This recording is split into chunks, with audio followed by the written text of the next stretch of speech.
I'm not sure if I'm an idiot. Gonna provide some background. I'm in my 60s now. I was married to my ex-wife and we had a daughter. Our marriage was going through its ups and downs, but I was really close to our daughter.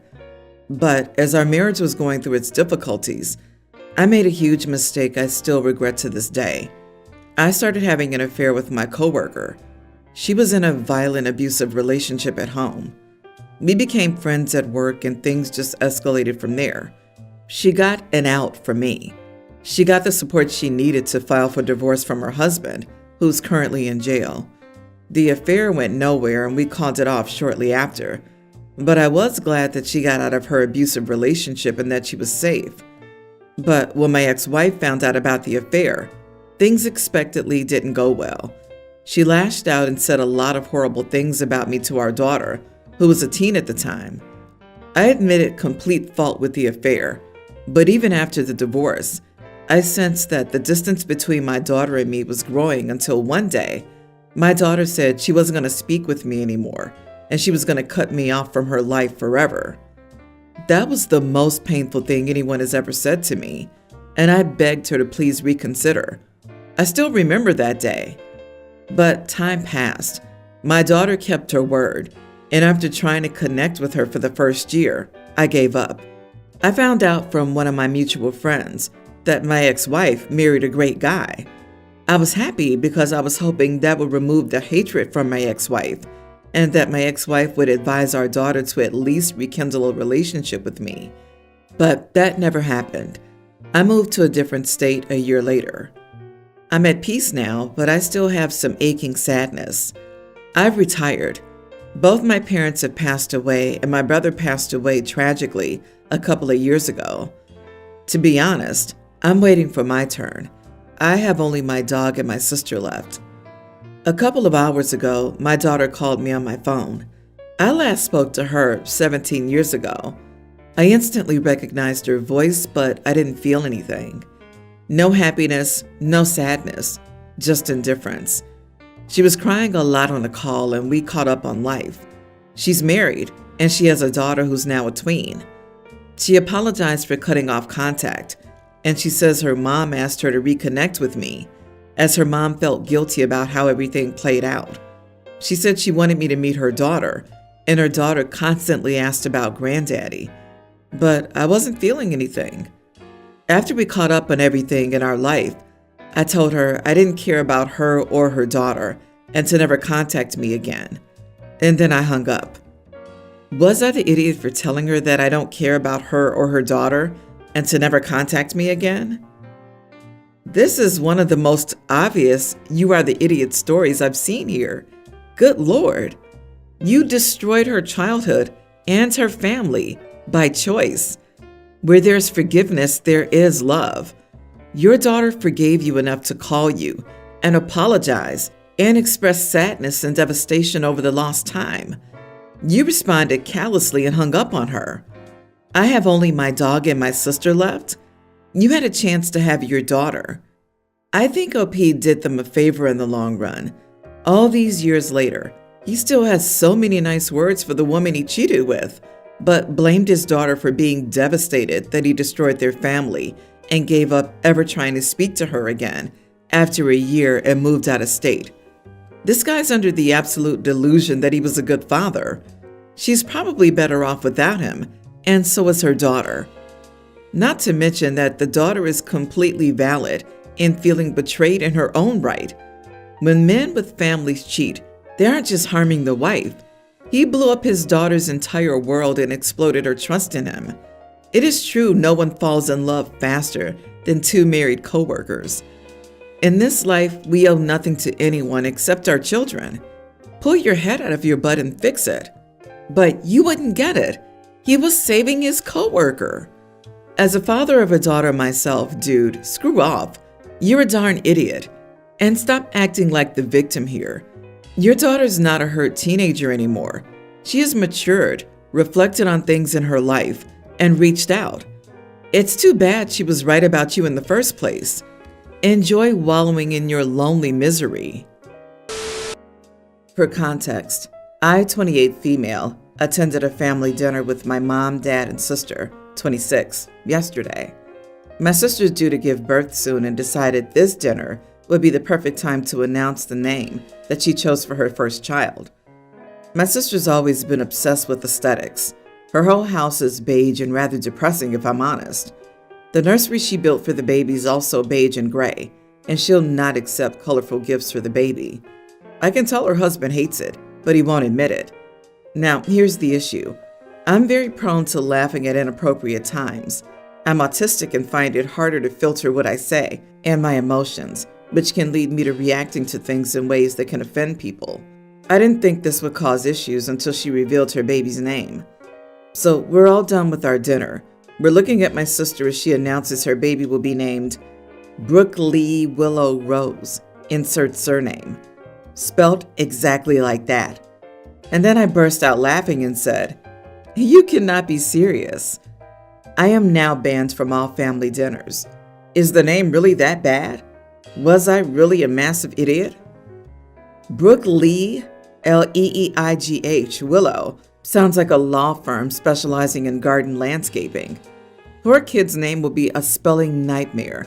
Like, there's no getting around the fact that making fun of someone's baby name is idiotic. But some things are just asking to be mocked. If she's into aesthetics, she should try picking names and colors that are actually good. You are the idiot, but that poor kid. Broccoli? She thinks it's a good idea to name her child Broccoli Willow? I'm sorry, but as a primary school teacher, Brookley sounds too close to broccoli, not to be made fun of. A sad beige house for a sad beige baby. I'll argue that Willow and Rose aren't really that bad, but wow, Brookley looks like whoever was writing it had a stroke mid-name. Everyone's the idiot here. The banning is weird. To disown you over this seems like a big reaction. I'm guessing you're exaggerating, or this isn't the first incident. You're more than old enough to notice that people don't like being laughed at, and more than old enough to know that this doesn't get your point across. Learn techniques to help you stop blurting things out. This should have been addressed when you were a kid, but it's not too late to take responsibility now that you're an adult. Mindfulness techniques, pause and breathe, mental checklist, etc. Update. After writing this post, I decided to call my sister and apologize, as when I wrote down what happened, I did realize what an idiot move that was. I said I was sorry for laughing and I apologized for using my mental disability as an excuse, and offered to treat her to lunch as an apology. Understandably, she was reluctant to forgive me, but she did, for which I'm thankful. She said she was hurt by my actions, which I understood, but was willing to look past it. I knew posting this story here would give me the slap in the face that I needed, which I appreciate. And if anyone is wondering, the name is staying. I didn't comment at all on it. I was taking pictures at a family wedding as a favor. I was being paid about half of what I normally charge, and I was fine with it. The bride is my favorite cousin, and her husband is amazing. During the formals, the wedding party was great, and I got a lot of great shots. When it came time to take pictures of different family groups with the couple, people were idiots. They wouldn't stop talking or looking away from the camera. I tried politely reminding everyone that the camera was the big black thing on the tripod and that it took still images, not video. I was repeatedly told to shut up and stop being a smarty and that they knew what a camera was.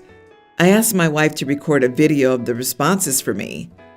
My cousin was delighted with the pictures from the ceremony, the formals, and the reception. She laughed her butt off at the family pictures. In about half of them, people are looking off in all different directions instead of at the camera. In most, people also have their mouths open. She thought they were hilarious, and her husband agreed. I started getting crap on social media from the family about the terrible pictures. I replied that I had tried to explain to them that the camera was the big black thing on the tripod and that it only took still pictures. They said I should have waited for them to be ready. So I started posting the short video clips of people being total buttholes to me. My mom said that I went too far and that they wouldn't ask me to take pictures for them again. I did a fake cry and said, "Boo-hoo." She called me a smart aleck. Please let me state that I do not think I'm the idiot in this situation, but many people do. They're upset because they don't often dress up and get together, and they don't get good pictures. Not the idiot. The photos are an accurate reflection of their behavior on the day. The only people whose opinions matter about the photos are the bride and groom who hired you. If they like them, then no issue. They've embarrassed themselves and don't like that their online tantrum turned around on them. It's easier to be right until evidence comes forward. And it sounds like they didn't give you the respect that they would have given a photographer they didn't know. Absolutely. I used to do wedding photography, and this happened from time to time. I sometimes assumed that the disrespect was due to my being a woman, and sometimes that they were just oblivious or intoxicated. I would try to make comments the same way you did to various results. The bottom line is they have a responsibility to cooperate if they want good photos. It's stunning how many people don't get that. They are jerks for not cooperating and then blaming you. That's their problem, and you posting proof of their misbehavior is just more of that. You aren't the idiot for defending yourself, particularly when the couple doesn't mind either. I, 28 female, am 29 weeks pregnant with fraternal twins, a boy and a girl. I was lucky enough to get pregnant almost immediately after going off birth control. My sister-in-law, 38, who I'll call Jane, has fertility issues and has not been able to have a baby after more than a decade of trying and multiple rounds of IVF. A few days ago, my family came over to my house to hang out. I told them that I had finished decorating my nursery, and my mom, sister, and other sister-in-law all wanted to see it, so I took them in to see it. Jane looked unhappy when I mentioned the nursery and said she'd rather not see it. She went out to the porch while we went inside. We stayed in the nursery for a while, and eventually, Jane came in because it was too hot outside. We were talking about babies. My sister and other sister-in-law both have young children, and Jane looked a bit uncomfortable with the conversation. My sister-in-law said that I was lucky to get pregnant with twins right after I started trying. After that, Jane started crying and left the room. We all went to talk to her, but she said she felt awful having to constantly hear about our babies. She went on a long rant about how she feels excluded because she's the only one of us without a child now. She thinks our mom treats her like she's less than my sister and other sister-in-law because they have kids, and now that I'm pregnant, we don't talk about anything but kids. She said it's insensitive when we know that she's infertile. She was like this for all of my sister and sister-in-law's pregnancy. She insists on coming to all the gender reveals, baby showers, and birthday parties, but spends all her time there wallowing in her misery and even starts crying sometimes. I kind of want to uninvite her from my baby shower next week because I'm scared she'll ruin the vibe. Am I the idiot if I did that? I feel bad for her, but she can't keep bringing negativity to all our celebrations. I told my mom that I wanted to uninvite her, and she said that I shouldn't because she's family, and we need to support her instead of excluding her even more. Not the idiot, but why not say to Jane, you want to acknowledge how she might be feeling. You want to invite her, but you wonder whether she'd prefer some one-on-one time before the baby comes. Perhaps a spa day or the theater. Something to tell her she's important to you. When the baby comes, it'll be harder to give her that. You can let her know you wanted her to know she matters too before things have to change. Info. Is sister-in-law invited on outings that don't revolve around children and babies? Everyone came to hang out, and instead of having a movie day, a book club, a crafting session, or whatever, the entire conversation revolved around babies, pregnancy, how fast you got pregnant, and so on. Had it occurred to anyone to have some not baby-centric hangouts? You can have children at home and not make the entire time about the kids. This seems like a case of insensitivity and a lack of awareness. I don't actually think this does show insensitivity and a lack of awareness. This isn't OP's friend. This is OP's sister-in-law. Family gatherings with the in-laws generally include the kids because they're family gatherings.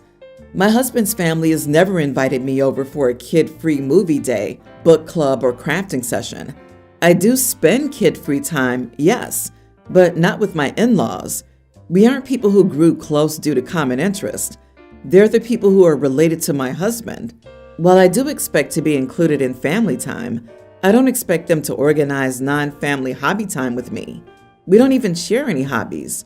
I don't think the issue is I'm worried Jane doesn't really want to come, so letting Jane off the hook won't help. Jane wants to come. She insists on attending all these events and then makes herself the focus and brings everyone down. Someone needs to tell Jane, with kindness and love, hey, look, it sucks that you haven't been able to have kids, but it's also not our fault. It's not okay to make OP feel like she's an idiot simply for being pregnant. It has to be okay for her to celebrate. My parents named me, nearly adult female, Sawyer. My middle name is more obviously a girl's name, but I love my first name, and I don't love my middle name. Most of my paternal family hates my first name, though. They hate that I'm a girl with a boy's name. Some family members have tried convincing me to use my middle name instead. I always told them that I love being Sawyer, though. I'm willing to compromise and have people call me by both my first and middle name, but that's about it. Only this isn't good enough, and lately more family members have been calling me by just my middle name. I told them I didn't like it, and they said my first name didn't fit me at all, and I'm so girly and sweet that I should have a name that screams girl. I told them Sawyer fit me perfectly, and I always loved having my name be a little unexpected. It bothers me when people call me by my middle name because I don't like it at all. This did not make them stop, so I told them last Saturday that I wouldn't respond if they used my middle name. I was told I was behaving childishly, and my middle name is still part of my name, and they should be allowed to call me that. I told them that if they don't respect my wishes, then why should I respect theirs when this is my name? Am I the idiot? Excuse me, your family wants to call you by your middle name instead of your first name? You object and they think you're the one who's being childish? Nope, they've got it backward. Feel free to respond only to your first name. I suggest that you have your father lay down the law with his family on your behalf. You get to have a voice and speak for yourself, but the issue will probably be resolved to your satisfaction more efficiently if he intervenes for you. My advice is to give them ugly nicknames, or just give them entirely new names and say they fit their personalities better. Ideally, something old-fashioned, like Gertrude. Sorry, Gertrudes. Also, since when is Sawyer not a girl's name? It's been a girl's name, too, for at least the last 40 years, and as of this year, it's about evenly split between boys and girls. Moreover, even if she were the only one, she's a girl. Her name is Sawyer. Therefore, Sawyer is a girl's name. I'm reminded of a popular quote by comedian Susie Izzard. They're not women's clothes. They're my clothes. I bought them. I mean, in retrospect, they were women's clothes, but the point still stands. My sister refuses to respond when people use her first name, ever. Even when she was a toddler, she simply wouldn't. So guess what? We use her middle name as she requests. It's not hard. Your family has a lot of collective nerve. Stand your ground. Only you get to decide what you're called. Ignore the heck out of them until they get the message.